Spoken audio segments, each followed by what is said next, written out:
Good afternoon friends. ఈరోజు అయితే నేను ఇక్కడ మా చేనుకి అయితే వచ్చాను ఫ్రెండ్స్. ఇక్కడ చూడండి ఆ చేతులు ఏమేమి ఉన్నాయో. ఎందుకంటే ఇంటి దగ్గర అయితే మాది ఒక మేకపోతు అయితే ఉంది ఫ్రెండ్స్. దానికైతే గడ్డి అయితే కొయ్యడానికి అయితే ఇప్పుడు వెళ్తున్నా ఫ్రెండ్స్. చూడండి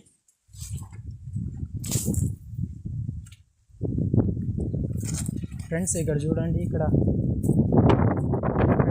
మిషన్ అయితే ఉంది కాదు ఫ్రెండ్స్, అదే పప్పులు అది ఉంటాయి కదా, దాన్ని అంటారు. ఇక్కడ చూడండి ఫ్రెండ్స్, ఇంకొక 10 రోజులు అయితే మొత్తం వరి అయితే కోస్తారు ఫ్రెండ్స్ అందరూ. ఇక్కడ చూడండి ఫ్రెండ్స్, బాగా అయితే వచ్చాయి ఫ్రెండ్స్. చూడండి ఫ్రెండ్స్, అలాగే మన ఛానల్ని సబ్స్క్రైబ్ చేసుకొని పక్కనే బెల్ ఐకాన్ని కూడా ఆల్లో ఉంచండి ఫ్రెండ్స్. దీనివల్ల ఏమవుతుందంటే మీకు నేను చేసే ప్రతి వీడియోస్ కూడా మీకు మిస్ అవ్వకుండా మీకు నోటిఫికేషన్ రూపంలో అయితే వస్తాయి. Thank you for watching friends. Keep smiling always. జై హింద్.